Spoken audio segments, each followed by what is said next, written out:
ఒకరు కాదు ఇద్దరు కాదు అంటే ఇప్పటికే చాలా మంది పైన కేసులు పెట్టారు, చాలా మందిని అరెస్ట్ చేశారు. ఇవన్నీ మనం చూస్తున్నాం, చాలా మంది పైన 3rd డిగ్రీ ప్రయోగించారు.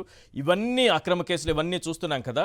ఈ 111 BNS 111 సెక్షన్ కింద మాత్రమే ఎంతమంది పైన కేసులు పెట్టారు? ఒకరిపైన ఇద్దరిపైన కాదు. ఈరోజు శివశంకర్ రెడ్డికి ఇచ్చారు కాబట్టి, బెయిల్ మంజూరు చేశారు కాబట్టి ఆయన ఒక్కరిదే అనుకుంటున్నారేమో. 35 మంది పైన ఈ కేసు పెట్టేశారు. ఒకరు కాదు ఇద్దరు కాదు సార్, 35 మంది పైన ఈ కేసులు పెట్టారు. ఈ విషయాన్ని ఎవరు చెప్పారు?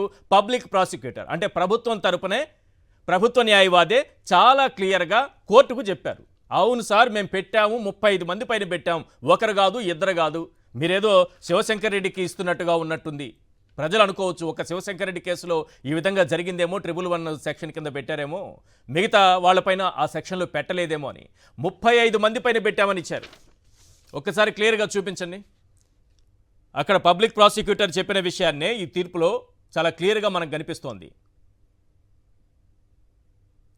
The learned public prosecutor submits that more than 35 cases have been registered across the state against various persons for similar abuse postings on social media.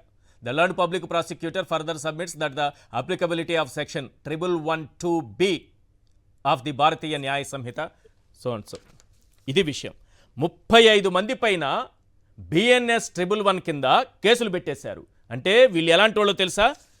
ఈ సోషల్ మీడియాలో పోస్టింగ్లు పెట్టిన వాళ్ళు ఎవరితో సమానం తెలుసా? Kidnapping, robbery, vehicle theft, extortion, contract killing, cyber crimes, Pawan Kalyan గారు చెప్తారు కదా హ్యూమన్ ట్రాఫికింగ్, ఈ నేరాలకు పాల్పడ్డ వాళ్ళంట. సోషల్ మీడియాలో నాకు తల్లికి వందనం ఎందుకు ఇవ్వలేదు అని ప్రశ్నించిన వాళ్ళు ఇప్పుడు నేను చదివిన నేరాలు ఏవైతే ఉన్నాయో 111 సెక్షన్ కింద పెట్టాల్సిన నేరాలు అవి, వాటికి పాల్పడ్డారంట వాళ్ళు.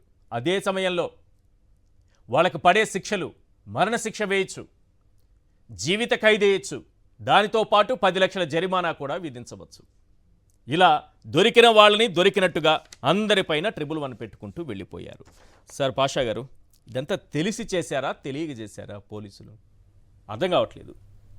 ఇంత క్లియర్గా చట్టాలని ఈ 111 సెక్షన్ని ఇంత చక్కగా డిస్క్రైబ్ చేస్తున్నారు, ఎవరిపైన పెట్టాలో చెప్పున్నారు.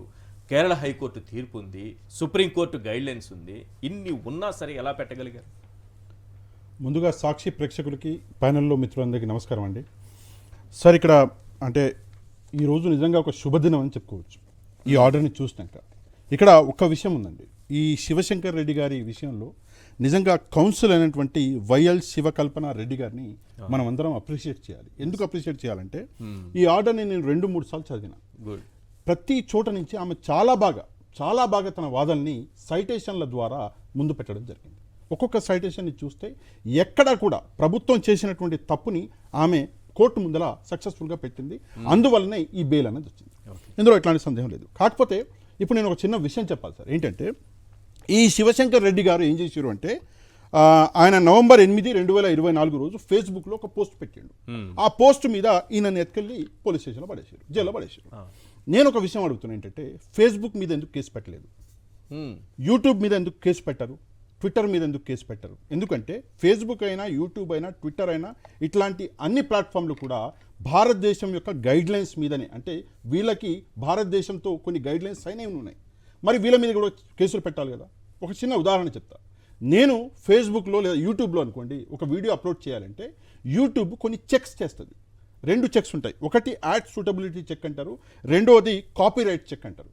ఈ 2 చేసి అందులో ఏమైనా అశ్లీలమైనవి లేదా వాడకూడని పదాలు ఇంకేమైనా ఉన్నాయా చూసి యూట్యూబ్ దాన్ని బ్లాక్ చేయాలి, ఫేస్బుక్ దాన్ని బ్లాక్ చేయాలి.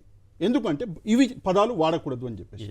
మరి అవి చేయడంలో ఈ 2 ఇట్లాంటి సంస్థలు విఫలమైనప్పుడు మళ్ళీ వాళ్ళ మీద కూడా కేసులు పెట్టాలి కదా. పెట్టరు. ఎందుకు పెట్టరంటే ఇక్కడ ఒకటే విషయం క్లియర్గా ఏంటి అంటే ఇక్కడ 2 కారణాలు ఉన్నాయి. ఒకటి, వైసీపీ సోషల్ మీడియాని ఇబ్బందుల పాలు చేయాలి. రెండోది, టాపిక్ డైవర్ట్ చేయాలి. టాపిక్ డైవర్జన్ అన్నది చంద్రబాబు నాయుడు గారికి వెనతో పెట్టిన విద్య, అది మనందరికీ తెలుసు. ఇప్పుడు ప్రజలు ప్రశ్నిస్తున్నారు, ఏమని ప్రశ్నిస్తున్నారు అన్న విషయానికి నేను వెళ్ళడానికి ముందు ఒక చిన్న విషయం అండి, ఒక చిన్న వీడియో మీ పర్మిషన్ ఉంటే నేను చూపిస్తాను. ఒక చిన్న వీడియో ఇక్కడ చూడండి. ఒక పదం వాడతాడు, వినండి. As per the rule department ఒప్పుకో.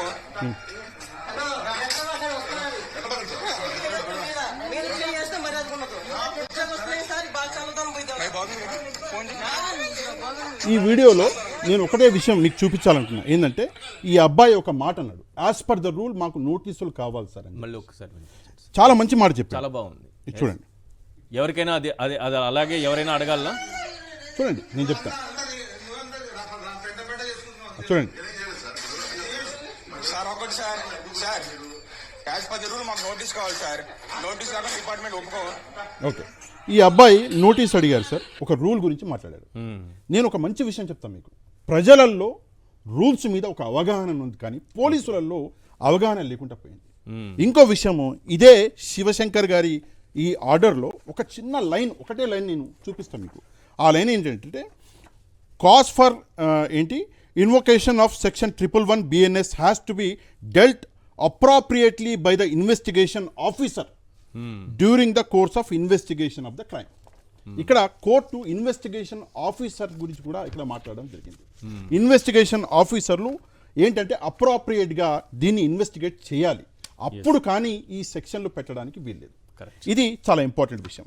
అదే కాకుండా ఇష్టారీతిన ఈ రోజు మనందరం చూసినాము, ఎంత దారుణం అంటే పేర్ని నాన్నగారి వైఫ్, భార్య గారు, ఆయన మీద కూడా పేర్ని జయసుధ గారు, ఆమె మీద కూడా కేసులు పెట్టినటువంటి పరిస్థితులు మనం ఈరోజు చూస్తాం.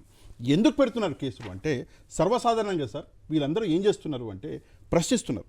ఏమని ప్రశ్నిస్తున్నారు, ఏంటి ఆ ప్రశ్నలు అంటే, సింపుల్గా ఒక్క సెకండ్ ఇక్కడ చూస్తే స్మార్ట్ మీటర్ల గురించి ప్రశ్నిస్తున్నారు.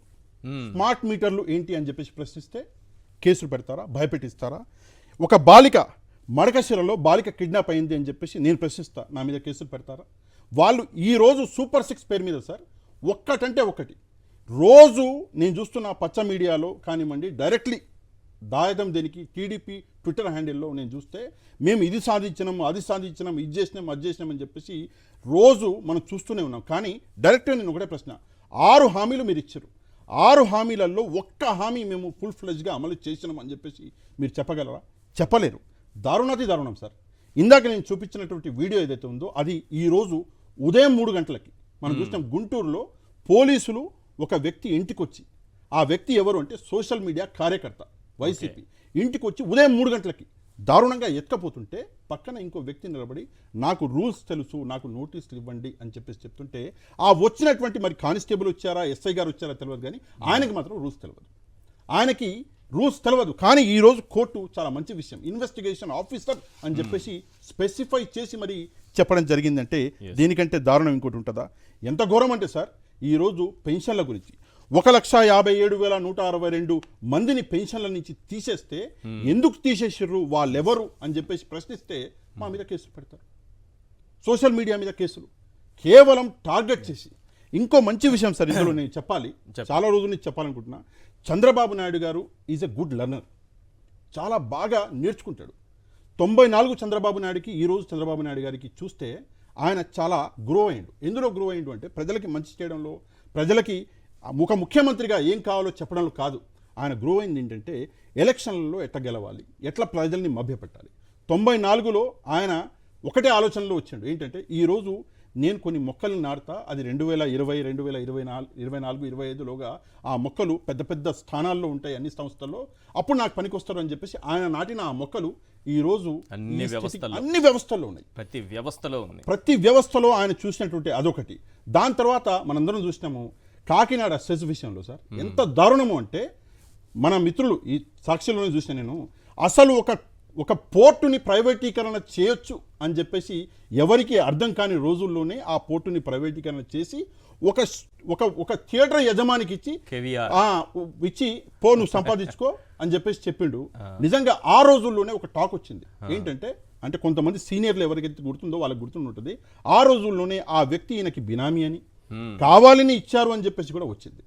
ఎంత దారుణంగా పరిస్థితులు ఉన్నాయంటే రాజకీయాలని రాజకీయంగా కాకుండా ఈరోజు వినాశనానికి, అది కూడా కేవలం. నేను సింపుల్గా ఒక ప్రశ్న అడుగుతాను సార్, సరే ఈరోజు ఎన్ని కేసులు పెడుతున్నారు కదా, ఇంతమంది వైసీపీ నాయకులు వెళ్ళి జిల్లా స్థాయిలో మండల స్థాయిలో వెళ్ళి కంప్లైంట్ ఇచ్చారు కదా, ఒక్కటంటే ఒక్క టీడీపీ సోషల్ మీడియా యాక్టివిస్ట్ని అరెస్ట్ చేసిరా? ఒక్కల పేరు చెప్పండి. ఒక్క జనసేన యాక్టివిస్ట్ని అరెస్ట్ చేసిరా? ఒక పేరు చెప్పండి. ఆ ఒక్క పేరు చెప్తే నేను నిజం చెప్తున్నా, ఒప్పుకుంటా, మీరు శభాష్ అని చెప్తా. కానీ ఒక్కరిని కూడా అరెస్ట్ చేయలేదు. ఇంతవరకు కేసులు పెట్టిన 35 మందిలో నోటీసులు పంపించిన వందలాది మందిలో అందరూ వైసీపీకి సంబంధించిన వాళ్ళే. Yes. ఇది ఏకపక్షంగా ఒక పార్టీని టార్గెట్ చేస్తున్నటువంటి పని కాబట్టి ఇది చట్టరీత్యా ఇది నేరం. వీళ్ళు ఏమనుకుంటున్నారంటే సార్ మేము ప్రభుత్వంలో ఉన్నాము, మమ్మల్ని ఎవరు ఆపేది అని చెప్పేసి. కానీ వీళ్ళకి అర్థం కాని విషయం ఏంటంటే కోర్టుకు ఉన్నటువంటి బలం వీళ్ళకి అర్థం కావట్లేదు. కోర్టు ఏం చేస్తుంది అంటే చంద్రబాబు నాయుడు గారా ఈ పార్టీ పవర్లో ఉందా ఆ పార్టీ పవర్లో ఉందా అది చూడదు. కోర్టు చట్టాన్ని చూస్తుంది.